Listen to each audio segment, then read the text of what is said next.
சுவாமி, என்ன இது? ஏன் எழுந்து விட்டாய்? படுத்துக்கொள் காந்திமதி. ஐயோ வேண்டாம். ஏன் வேண்டாம்? பேசாமல் படுத்துக்கொள். விசிறுகிறேன், நிம்மதியாக தூங்க. நன்றாகத்தான் இருக்கிறது போங்கள். நீங்கள் தூங்க நான் விசிற வேண்டும். நீங்கள் எனக்கு விசிறுவதாவது? காந்திமதி, 1000 முறை நீ எனக்கு விசிறி இருப்பாய். ஒரே ஒரு முறை நான் உனக்கு விசிறக்கூடாதா? கூடாது. அகத்துக்காரர் அகத்துக்காரிக்கு உதவி செய்யலாம், பணிவிடை செய்யக்கூடாது. சரி, உன் விருப்பம். நான் விசிறுவதை நீ ஏற்றுக்கொள்ள மாட்டாய் என்று தெரிந்திருந்தால் இந்த விசிறியை தொட்டே இருக்க மாட்டேன். பாவம், நன்றாக தூங்கிக் கொண்டிருந்த உன்னை எழுப்பிவிட்டேன். அது ஒன்றும் பெரிய குற்றமில்லை சுவாமி. ஆமாம், நீ பகலில் தூங்கியே நான் பார்த்ததில்லையே. பம்பரமாய் சுற்றி நீ வேலை செய்வதைத்தான் பார்த்திருக்கிறேன். ஏன், உனக்கு உடம்பு எதுவும் சரியில்லையா என்ன? அப்படியெல்லாம் ஒன்றுமில்லை. என் முக்கால்வாசி கடமைகளை முடித்து விட்டேன் என்ற நிம்மதிதான் இந்த உறக்கத்துக்கு காரணம். முதலில் ராமானுஜன் கல்யாணத்துக்கு ஒத்துக்கொள்ளாத கவலை. அதற்கு என் பக்கத்திலிருந்து அவனை சம்மதிக்க வைக்க ஒரு போராட்டம். ஒத்துக்கொண்ட பின் நான் மனதில் வரித்திருந்த மாற்றுப்பெண் கைவிட்டு போய்விட்டாளே என்ற அளவிடற்கரிய வருத்தம். இவையெல்லாம் என் மனது குகுந்தவாறு பெருமாளின் கருணையால் முடிந்து விட்டதல்லவா? மனதில் கவலை எதுவும் இல்லாமல் சந்துஷ்டி நிறைந்திருந்தால் உறக்கம் வருவது இயற்கைதானே? நானும் கூட அந்த காலகட்டத்தில் உறக்கம் வராமல் தவித்திருக்கிறேன்.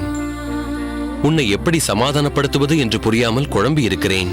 பாவம், என் அபிலாஷைகளுக்காக தங்களை நான் எவ்வளவு பாடுபடுத்தி விட்டேன்.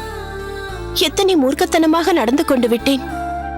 அதற்கெல்லாம் என்றாவது ஒரு நாள் ஒரு முகசுளிப்பு, ஒரு சுடு சொல் என்று ஏதாவது தங்களிடம் இருந்து வெளிப்பட்டிருக்கிறதா?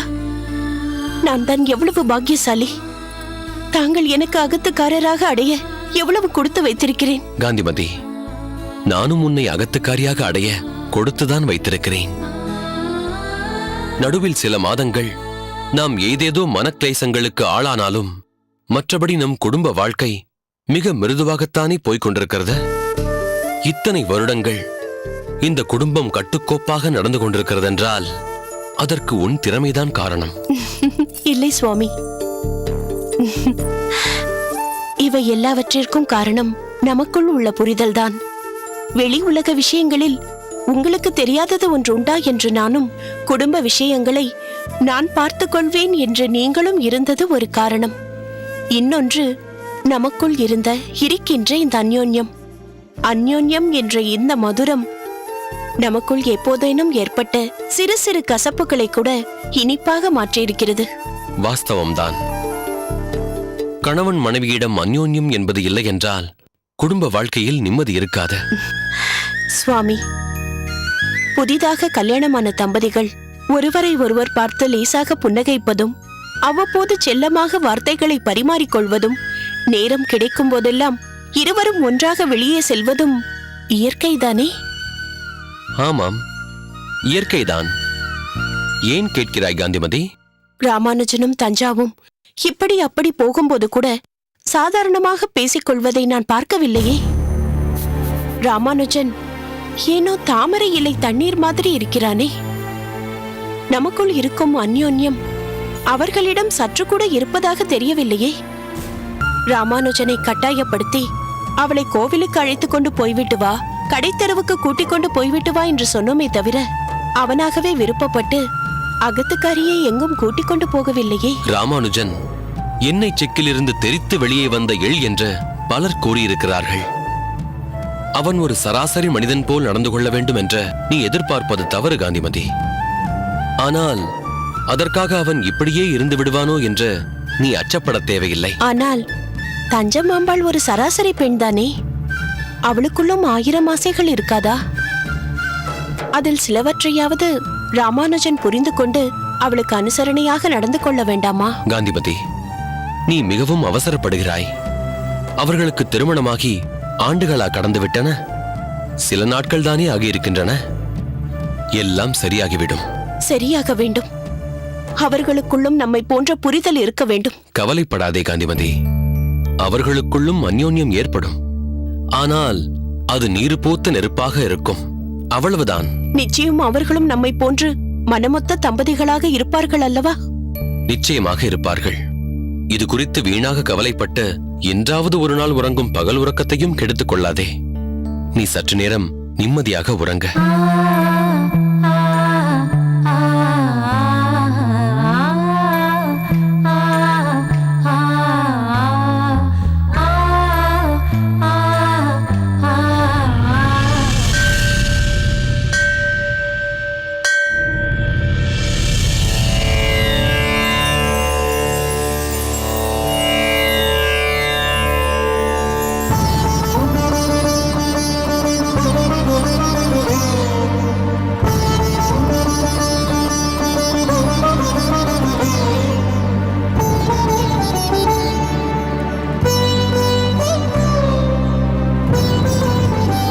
பிரபு, ஸ்ரீரங்கநாதா, அடியேனுடைய விருப்பங்கள் என்ன என்பது தாங்கள் அறியாததா?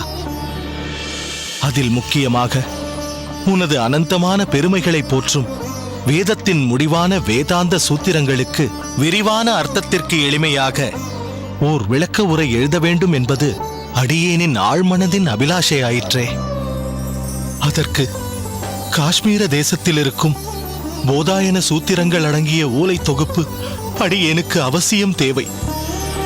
காஷ்மீரமோ வெகு தொலைவில் உள்ளது. அங்கிருக்கும் ஓலை தொகுப்பு யாருக்கும் அளிக்கப்படக்கூடாது என்று பிரதிஜையோடு பண்டிதர்கள் காவல் காத்து வருகிறார்கள். அதை அடியேன் எப்பாடு பட்டாவது இங்கு கொண்டு வர வேண்டும்.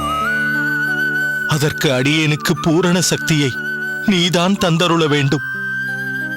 அடியேனின் ஆத்மா உன் திருப்பாதங்கள் வந்து சேரும் முன் அடியேன் இக்காரியத்தை நிறைவேற்ற வேண்டுமே அரங்கா. யமுனை துறைவா,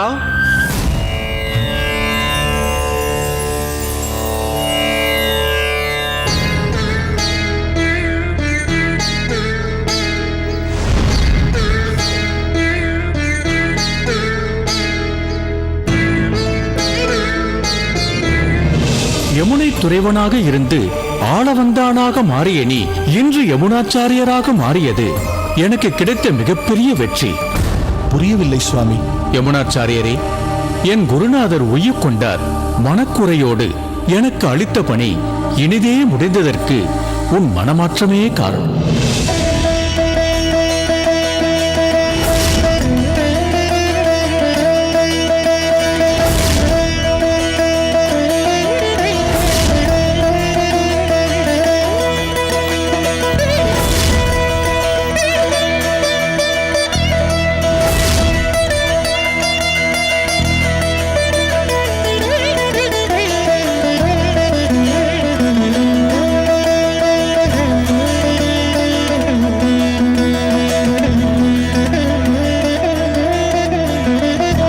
சுவாமி, தாங்களா?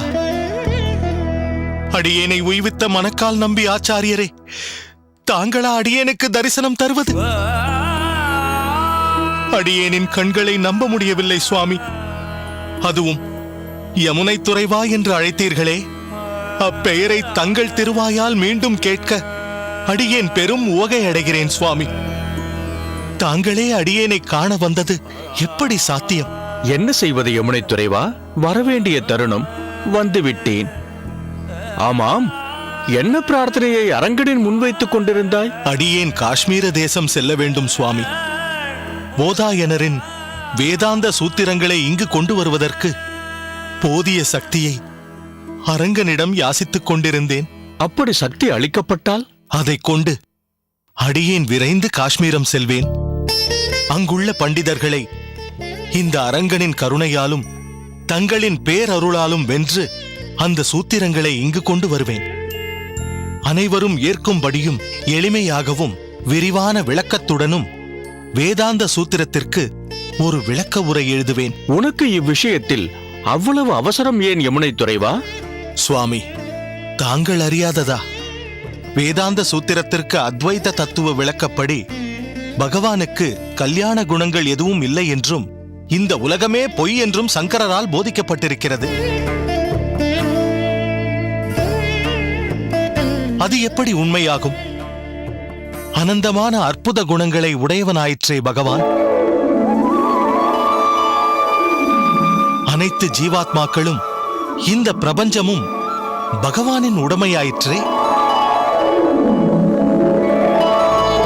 இவ்வுலகம் நிரந்தரமற்றது என்று சொல்லலாமே தவிர பொய்யானது என்று எப்படி சொல்ல முடியும்? இவ்வனைத்தையும் விளக்கும்படி ஒரு ஆழ்ந்த கருத்துள்ள பாஷ்யம் அடியேனால் செய்யப்பட வேண்டும் அல்லவா? நிச்சயம் செய்யப்படத்தான் வேண்டும். ஆனால் அதை செய்ய போவது நீ அல்ல. அதனால் பிரயத்தனப்பட வேண்டாம். சுவாமி, என்ன சொல்கிறீர்கள்? ஆம், ஆனால் அக்காரியம் உன்னால் கைகூடும் என்பது விதி அல்ல. அப்படியென்றால் அடியேனின் ஆசை நிராசையாக போய்விடுமா? மக்களுக்கு வேதாந்த சூத்திரத்தின் உயர்வான மகத்துவம் தெரியாமலேயே போய்விடுமா? அடியேன் அப்படி சொல்லவில்லை யமுனை துறைவா. அதனால் அக்காரியத்தை நீ செய்ய வேண்டும் என்பது பெருமாளின் திருவுளம் இல்லை என்றுதான் சொல்கிறேன். அப்படியென்றால் அதை யார் செய்ய வேண்டும் என்று பெருமாள் விரும்புகிறார்? அடியேன் உனக்களித்த அர்ச்சா விக்கிரக திருமேனியை பத்திரமாக ஆராதித்து வருகிறாய் அல்லவா? ஆம் சுவாமி, தங்கள் கட்டளைப்படியே ஆராதித்து வருகிறேன். அவரை தேடி கண்டுபிடித்து விட்டாயா? இல்லை சுவாமி, ஆனால் அவரை தரிசிப்பதற்கு மிகவும் முயன்று கொண்டுதான் இருக்கிறேன். முயற்சி செய்வாய் யமுனை துறைவா. அவரை சீக்கிரமே தரிசிக்க முயற்சி செய். அதுவரை உன் கோரிக்கைகளை அபிலாஷையாக மட்டுமே வைத்திரு. சுவாமி, தாங்கள் கூற விரும்புவது அடியேனுக்கு புரியவில்லையே. புரியும்படி சொல்கிறேன். உன் சிஷ்யராக வரப்போகிறவர் என்றேனே, அந்த ஒப்பற்ற அவதார புருஷர் என்றோ இப்பூமியில் அவதரித்து விட்டார்.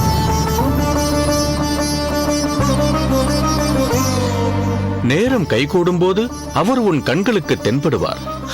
அடியேன் கொடுத்த விக்கிரகம் மூலம் உன்னால் தரிசிக்கப்பட்ட அவரே எதிர்காலத்தில் சம்பிரதாயத்தை வளர்க்கப் போகின்ற ஈடற்ற மகான் ஆச்சாரியர். அவரே உன் கோரிக்கைகள் அனைத்தையும் பூர்த்தி செய்ய போகிறவர். இதை செய்ய வேண்டும் என்ற எண்ணம் மட்டுமே உன்னுடையது. செயல் வருங்கால ஆச்சாரியருடையது. நீ எதை பற்றியும் வருத்தம் கொள்ள வேண்டாம். அடியேனின் 3 விருப்பத்தையுமே அவர்தான் நிறைவேற்றுவாரா? அப்படியென்றால் அடியேன் காஷ்மீர தேசம் செல்வது அவசியமில்லை. காஷ்மீரம் செல்லும் முயற்சியை இன்றே கைவிட்டுவிடு. தங்களின் உத்தரவுப்படியே சுவாமி. ஆனால் அந்த மகான் சம்பிரதாய பிரவர்த்தகர், அடியேனின் விருப்பங்களை பூர்த்தி செய்ய போகும் அவதார புருஷன் தற்போது எங்கே அவதரித்திருக்கிறார்? அவரின் திருநாமம் என்ன? அது உன் தேடலில்தான் தெரிய வேண்டும். எவ்வளவு முயற்சியோ அவ்வளவு சீக்கிரம் பலன். ஆனால் அவரே லோகத்தை ரட்சிக்கப் போகும் ஒப்பற்ற மகான் என்பது மட்டும் உறுதி. பிரார்த்தனை செய்து கொண்டே இரு, பயன் விரைவில் கிட்டும்.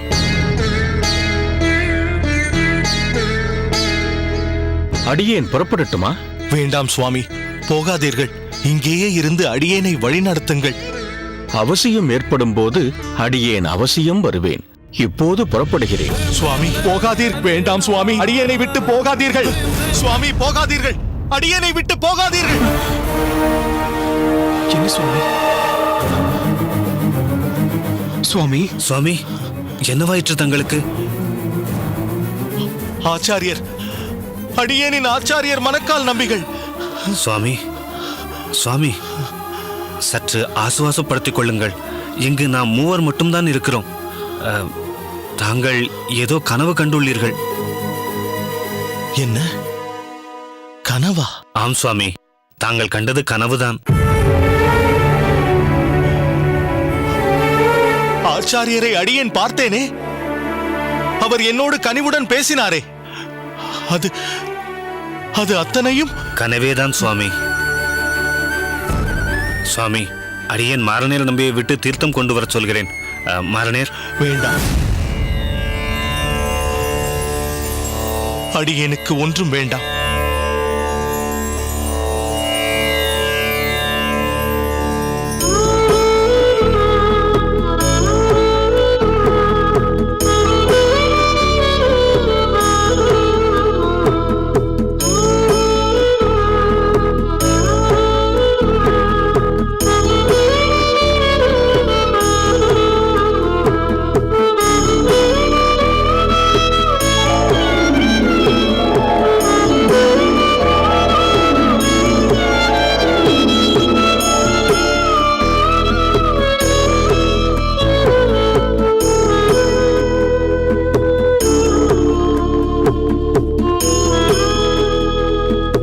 எப்போது தங்களை காணப்போகிறேன்?